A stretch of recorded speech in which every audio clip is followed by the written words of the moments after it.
Now, David Malpass, former president of the World Bank Group, E.J. Antoni, Heritage Foundation economist and Unleashed Prosperity Hotline, and Judy Shelton, senior fellow at the Independent Institute, author of Good as Gold. Did we play all the Powell, Trump, Powell? Play the SOT another time, one more time. I want to talk Fed, not taxes. Taxes in the next segment. That's going to overlap. Here's Mr. Trump again at the luncheon today. So prices haven't gone up. The only thing that's gone up actually is interest rates, because we have a Federal Reserve chairman that is playing politics. Somebody that I've never been very fond of, actually. But he's playing politics. Interest rates should be down now. They should be coming down. In Europe, as you know, they reduced them. But our guy wants to play cute. All right, there you have it. EJ, you're the closest to me. So I'm going to start with you. I should start with Judy. I think she's the furthest away, but I'm going to start with you because you're right here. If he could, legally and so forth, do you think Mr. Trump should fire Jay Powell? I think so, and for a couple of different reasons, Larry. Number one, he has completely botched the job on inflation and on interest rates. You know, there's a reason why we have a banking sector with hundreds of billions of dollars in unrealized losses right now, a tremendous risk to our financial system. It's because Powell over and over again promised rates would not go up and then promptly raised them, right? When he was up for renomination, he said that the 75 basis point hike, this jumbo-sized rate cut, was off the table. As soon as he got confirmed, he gave us 4 in a row. So he has botched the job on inflation, botched the job on interest rates, and the Fed has managed to accrue $225 billion in losses on his watch, meaning they're not going to send a dime to the Treasury for many years to come. We could use that for tax cuts. Absolutely. I mean, if they didn't bankrupt us. Judy Shelton, would you fire Jay Powell? Well, I think we're at a very sobering moment in the chronology of the Federal Reserve, and I do blame Chairman Powell to a great extent. I was appalled by his comments yesterday at the Economic Club in Chicago. I thought that he showed a passive aggressiveness that was full of gratuitous comments aimed at undermining the Trump agenda. So he has ratcheted up the importance of the Fed to the level of an elected president. And I think that's very dangerous and profoundly anti-democratic, because he has not been held accountable for less than great judgment. We did hit 9% inflation. I think he's showing that the Fed has become too prominent, too powerful, and way too political. I mean, the issues, I'm going to come to you, David Malpass, the same question, should Powell be fired? The FTC Act of 1935 is being reviewed by the Supreme Court. Let's see, the National Labor Relations Board, Trump fired somebody. That's being reviewed by the court. The Merit Systems Protection Board, Trump fired somebody there. That's being reviewed by the Supreme Court. So these decisions come down. The Fed may or may not. Powell may or may not be fireable, David. If he were to be fireable, would you dump him right now? Put in Kevin Warsh, among other things. I think Warsh probably has President Trump's confidence. But anyway, would you fire Powell, David? Hi, Larry, and hi, Judy and EJ. I want to have a full upheaval of the Fed. You know, it's super powerful. They've got the power to pay unlimited interest to banks. They set the interest. They can own bonds, unlimited amounts of bonds, and they regulate. And they haven't done a good job at that. If on the regulatory side, you know, commercial and industrial loans, that's the lifeblood of the economy, haven't grown in nominal terms for 2 years. And so there's bad regulation going on. There was the speech that Judy was mentioning yesterday where Chair Powell basically said tariffs are bad, but he didn't go into the problem, that the deep hole that the country is in because of Biden's regulations and the weakness of the economy that we're in right now. I think there was a really good opportunity yesterday to go after the fiscal blowout that was done over the last 4 years. years. You know, the X date for the debt limit is being brought forward, meaning the time when the debt limit expires is coming upon us faster and faster because of that, and that wasn't mentioned. So I think there needs to be a giant upheaval. You know, EJ, one of the things, though, I don't understand this, Jay Powell talking so much about tariffs. First of all, I don't find anything wrong. We're going to talk about tariffs in a couple more blocks. But Trump wants to stop this unfair trading practices where foreign tariffs are much higher than our tariffs and non-tariff barriers, and we don't have market access to all these markets, including China. But here's the thing. Powell doesn't know what the economic fallout's going to be for the simple reason that he doesn't know how these tariff negotiations are going to go on.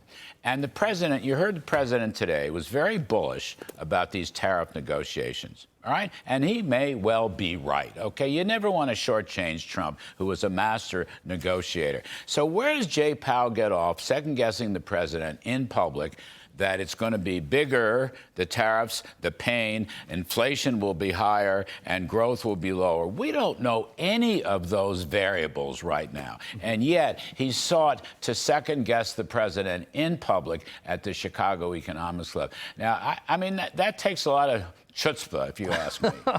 Absolutely, Larry. And look, even if Powell had a good sense of which way things like tariffs would sway the economy, his track record's pretty abysmal in terms of making predictions. So I wouldn't bank on anything that this Fed chair says. This is the same Fed chair during Trump's first term who kept hiking rates, who was selling off the balance sheet, conducting quantitative tightening, and really overdid it so much so that they blew up the repo market in the autumn of 2019. And people forget they had to conduct a $500 billion bailout in the financial sector, but it happened right before COVID. So we don't really remember that happened, but it did. And then before the election, he's talking about higher for longer, and then all of a sudden they come out with these interest rate cuts when the inflation rate hasn't substantively gone down. And now that the election is behind us, we're right back to talking about higher for longer, even though not only has inflation come down, but prices have actually started coming down. So why the constant change in the narrative when the underlying economic data hasn't changed, unless you're not actually paying attention to the data? Unless you're politicizing the data. You know, Judy, it's interesting. Lagarde of the ECB, so they keep lowering rates. The CPI in Europe is 2.2. The CPI in the U.S. is 2.4.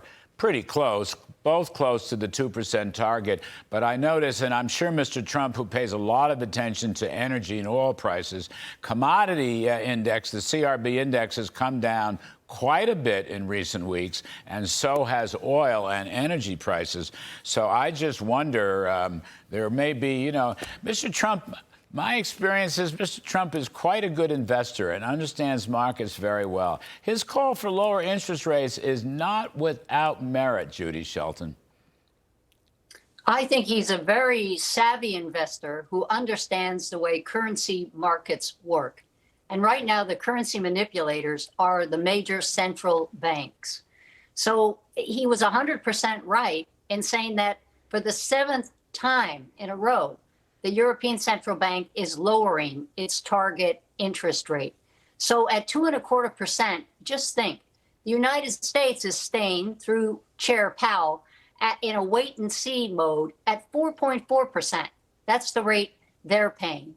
And it's no coincidence to me that Chair Powell maintaining this attitude at a time when our president is trying to transform our economy by going after these unfair trade practices, of which currency manipulation is a major aspect, to be undermined in this very strong point that our trade rivals are not above using their currencies to bring about exchange rate shifts that are very unfair to U.S. manufacturers, who will then find it that much harder to compete in overseas markets, and who find that the goods coming in are priced in cheaper currencies that give them a price advantage domestically. It's not fair. David Malpass, I do find it interesting. I want to come back to this point.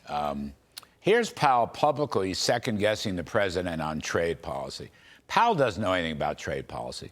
Powell doesn't know anything about what's going on behind the scenes. Powell doesn't know what phone calls Mr. Trump has made. Powell doesn't know what Mr. Trump's top lieutenants on trade are doing.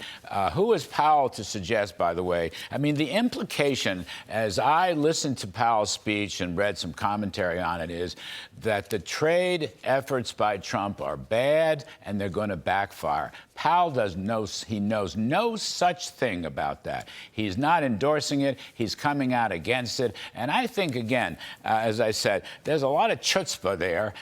And I know I'm pronouncing the word wrong, but I'm doing it deliberately because everything he does is wrong. The fact of the matter is he doesn't know. Trump may pull off the most revolutionary trade actions in the last 100 years. Okay? That is a distinct possibility. Now, if someone disagrees with me on that, I respect the disagreement. But I'm just saying, here we sit in mid-April, a couple of weeks after the Trump trade initiative was launched, and we don't know. We don't know. It might just as easily succeed as it would fail. And Jay Powell is basically saying it's going to fail and wreck the economy. That's where I read it. And that's why I think he's gotten the ire of the president correctly so. I'll give you the last word, David. Larry, the president's invested in long-term assets for a long time. He knows the importance of getting the yields down. The problem is the Fed is operating under models that have been around for 40 years. They've been a failure for 40 years. That's the CPI model, the Phillips curve model, the market-based floating rate dollar that is weak and strong at different times, and the Fed doesn't take it into their model. So the critical thing is to have global confidence in the dollar and in the U.S. Monetary policy and its system for the financial stability. And that's what's getting harmed and hammered by this uncertainty at the Fed. So we need an upheaval in the models. That's the core. Yes. And to rewrite them in a way that facilitates growth for the American people. We don't have that now. You know, a very long time ago, I worked for Paul Volcker, and Volcker never said much about anything when it came to central banking. He kind of had the view that central bankers should be seen and not heard. He'd testify before Congress, and he'd smoke those awful cigars and blow smoke in their face and say very little. And somehow or other, I think there's a great wisdom to that. And you talk about a guy who defended a strong dollar. Paul Volcker was that guy. Anyway, David Malpass and Judy Shelton and E.J. Antoni. E.J. is going to come back for a second round later on in the show.